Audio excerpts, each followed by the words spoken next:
মা দেউতাহঁত আছে তেওঁলোকেও চাগে ধপাত খায় বা দেউতাহঁতে জানো বিড়ি চিগাৰেট বা কিবা নিচাযুক্ত যদি দ্ৰব্য খায় সেয়াক লৈ তোমালোকে আজি ইয়াৰ পৰা গৈ দুআষাৰমান ক'বাগৈ আমি যদি এই বস্তুটোৰ পৰা মুক্ত থাকোঁ আমি পৃথিৱীত এদিনটো আজি জন্ম হৈছোঁ যেতিয়া এদিনটো মৰিমেই নহয় জানো গতিকে এই মৰা আমি 15 বছৰ আগুৱাই আহোঁ এই বস্তুবিলাক সেৱন কৰিলে আমি 15-16 বছৰ মৰা মৃত্যু মুখলৈ আগুৱাই আহোঁ আমাক তেনেকৈ কৈছে যে আপোনালোকৰ বয়স আয়ুস মানে বয়স 15 বছৰ আগলৈ আহি যায় মৃত্যু মুখত পৰে 15 বছৰ আগতে আৰু মৃত্যু মুখত যে পৰে ধপাত বা এই গুটখা যিকোনো বস্তু এইবিলাকে যে মৃত্যু মুখত পেলায় সহজতে মৃত্যু মুখত নপৰে তেওঁলোকে বহুত ভোগী মানে বহুত বেমাৰ আজাৰত পৰিহে মৃত্যু মুখত পৰে আৰু সেই বেমাৰ আজাৰ পৰালৈকে এখন ঘৰ কিমান বেয়া হৈ যায়গৈ কিমান অৱনতি হৈ যায়গৈ সেই ঘৰখনৰ বিষয়ে হয়তো তোমালোকে চাগে দেখিছাই কাৰোবাৰ ঘৰত যদি তেনেকুৱা বেমাৰী আজাৰী আছে হয়নে নহয় বিড়ি খোৱা মানুহে কাহ মাৰে বিড়ি খোৱা মানুহৰ ডিঙিত বেমাৰ হয় কেঞ্চাৰ হয় বা মদ খোৱা মানুহৰ কি হয় লাঞ্চ মানে লিভাৰ সেইবিলাক বেয়া হৈ যায়গৈ গতিকে এইবিলাকৰ পৰা যেতিয়া মুক্ত হ'ম আমি তেতিয়া আমাৰ সেই বেমাৰবিলাকে আমাক লগ দিব নোৱাৰে আৰু এই ধপাত বিৰোধী ধপাত বৰ্জন কৰা অভিযানটো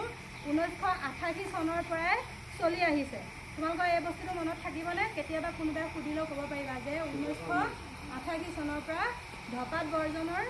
অনুষ্ঠানটো চলি আহিছে বিশ্বতে অকল আমাৰ ভাৰতত বা অসমত বা আমাৰ মৰিগাঁও জিলাত নহয় গোটেই বিশ্ব দৰবাৰত ধপাত আৰু এই ধপাত মুক্ত এখন ঠাই আছে ঠাইখনৰ নাম জানানে তাত কিন্তু ধপাত নিচাযুক্ত কোনো দ্ৰব্য তাত সেৱন নকৰে ল'ৰা ছোৱালীয়ে হওক বা ডাঙৰ মানুহে হওক কোনো সেৱন নকৰে সেই ধপাত মুক্ত দেশখনৰ নাম জানানে বাৰু কোনোবাই ক'ব পাৰিবানে নোৱাৰা ভূটানখন এখন হৈছে একদম সম্পূৰ্ণ ধপাত মুক্ত আৰু নিকা ৰাজ্য হা সেইটো মনত ৰাখিবা আৰু 2 নম্বৰ কথা হ'ল কি আমি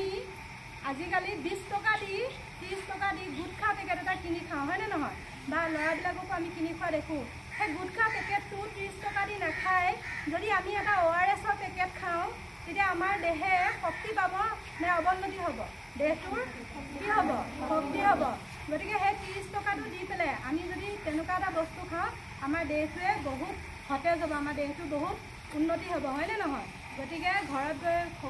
সকলোকে মই অনুৰোধ কৰিছোঁ যদি ইয়াতো কোনোবা এনেকুৱা সৰু কণমানি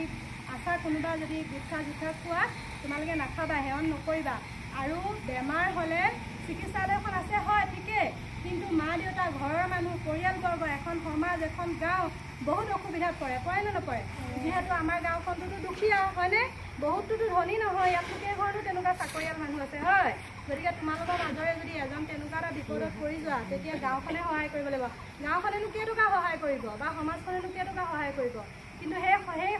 তোমালোকৰ যিখিনি খৰচ যাৱতীয় খৰচ সেইখিনিতো কি কৰিব লাগিব ঘৰৰ পৰাই কৰিব লাগিব মা দেউতাহঁতে গৰু ছাগলী ধান খেতি পথাৰ যি আছে চব বিক্ৰী কৰি পেলাই তোমালোকক চিকিৎসা কৰিব লাগিব বচাবলৈতো চিকিৎসা কৰিবই লাগিব বাচিবলৈ হয়নে নহয় গতিকে আমি যদি সেইবিলাক সেৱন নকৰোঁ তেতিয়া কি হ'ব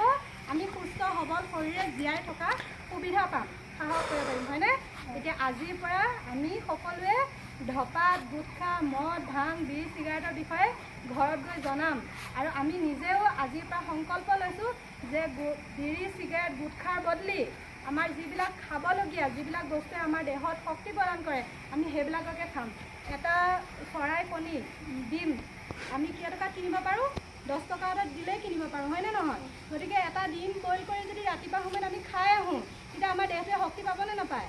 গতিকে আমি আজিৰ পৰা কি কৰিম গুটখা মদ ভাং বিড়ি চিগাৰেটৰ পৰা নিজেও বাচি থাকিম আৰু আনকো বচাবলৈ চেষ্টা কৰিম বুলি সংকল্প ল'লোঁ কোৱা আজিৰ পৰা আমি